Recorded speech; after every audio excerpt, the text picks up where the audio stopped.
Hello, children. Here is a thought for today's session. Your mind is a powerful thing.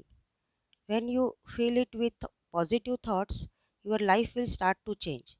It means once you replace negative thoughts with positive ones, you will start having positive results. Children, even though school is closed, you frame your mindset to utilize the daytime effectively with online teaching sessions.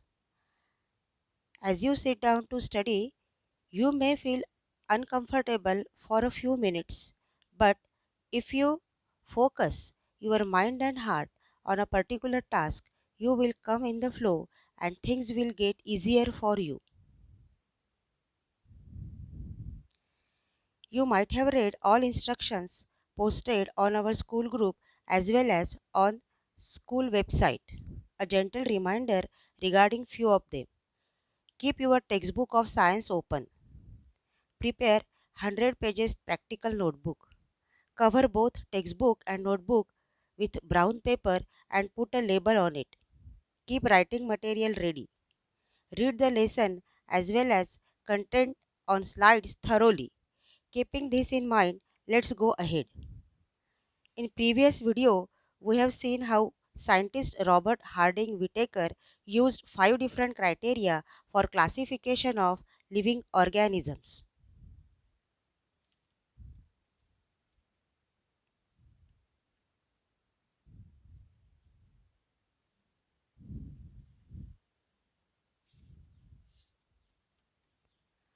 Living organisms are classified into two groups on the basis of cell structure, prokaryotes and eukaryotes. Prokaryotic organisms represent primitive and ancient form of life. Pro means primitive and karyon means nucleus. So these organisms do not possess well-defined nucleus. Eukaryotes contain word "eu" means highly evolved and "karyon" means nucleus. Eukaryotes are highly evolved organisms with well-defined nucleus bounded by nuclear membrane. They possess different cell organelles. Prokaryotes are unicellular organisms made up of single cell and they come under kingdom Monera. Eukaryotes consist of unicellular as well as multicellular organisms. Unicellular organisms belong to kingdom Protista. Multicellular eukaryotes are classified further into three kingdoms: fungi, plantae, and animalia. In fungi, cell wall is present. Singular is fungus and plural is fungi. Fungi cannot perform photosynthesis. Fungus is saprophytic in nature, means it obtains nutrition from dead decaying matter. Fourth kingdom is plantae. All plants belong to this kingdom. They have additional covering on plasma membrane called cell wall. Their cell wall is made up of cellulose. They are autotrophs and use chlorophyll for photosynthesis. Fifth kingdom is Animalia. Animalia includes all organisms which are multicellular. Eukaryotes without cell wall. Animals are heterotrophs. They obtain their nutrition from other animals. They depend on others to obtain their nutrition. We will study each kingdom in detail.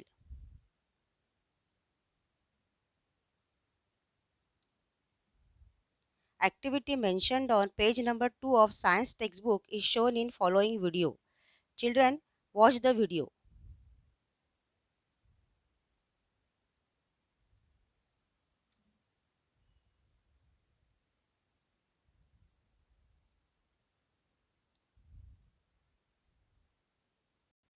Hello everyone. Today I am going to perform two activities listed on page number 2 of our science textbook. I have taken buttermilk. One drop of buttermilk I am putting over the clean glass slide. One drop of buttermilk is taken. I am diluting with one drop of water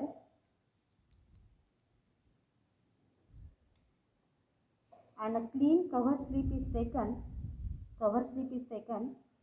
and I am putting it over this, taking care that no air bubble should get trapped.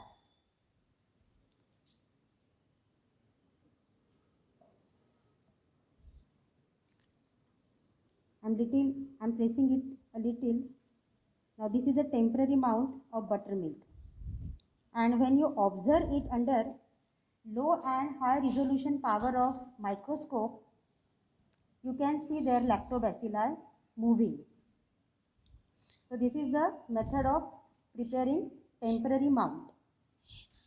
Pond water is taken and same procedure is followed, and temporary mount of pond water shows organisms belonging to kingdom Protista.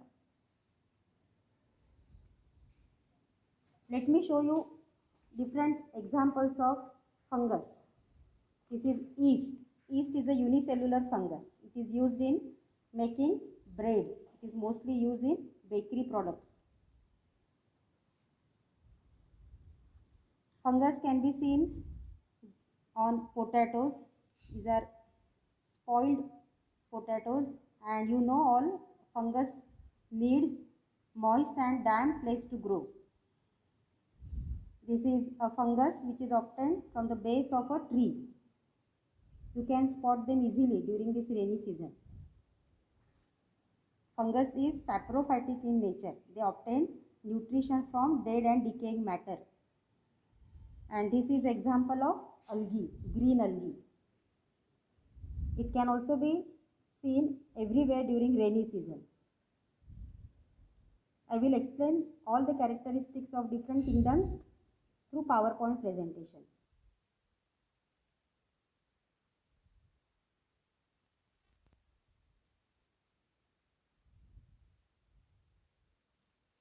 Students, I know in our regular school days it was possible to show me slides under compound microscope, but under present conditions, let me explain through online virtual sessions.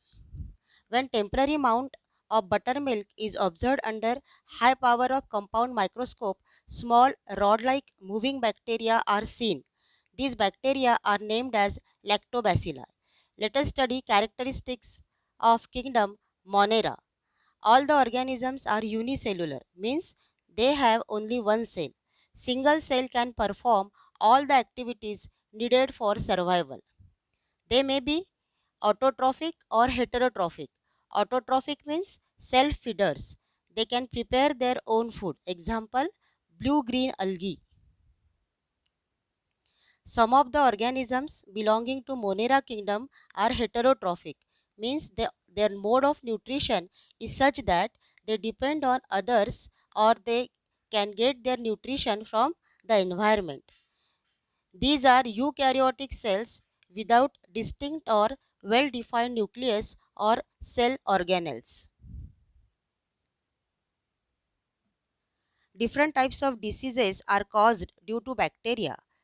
Table shows name of bacteria and disease caused by them.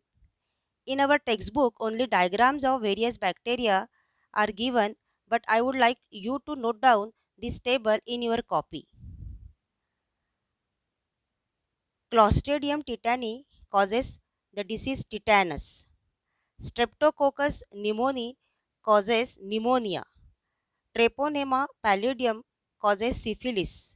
Vibrio cholerae causes cholera. Salmonella typhi causes typhoid. Clostridium botulinum affects muscles. Legionella pneumoniae causes pneumonia.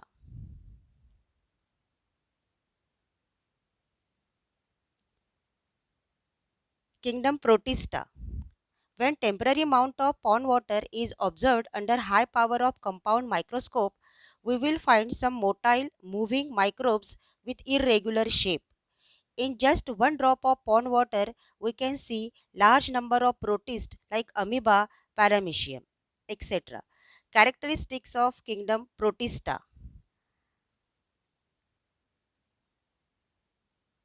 Protista are single-celled organisms with well-defined nucleus enclosed in a nuclear membrane.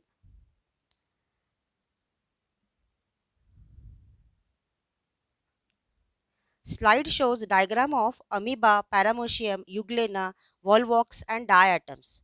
Euglena volvox contain chloroplast, so they can prepare their own food and therefore they are called as autotrophs.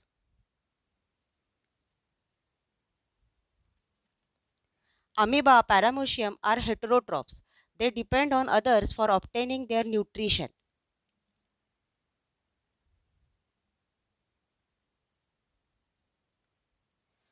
This slide shows diagram of amoeba, paramecium and euglena. They all are unicellular. Amoeba moves by pseudopodia. Paramecium uses hair-like cilia for locomotion. Euglena has whip-like flagellum for locomotion. Locomotion means moving from one place to another. Children, we will study kingdom fungi, plantae and animalia in next video.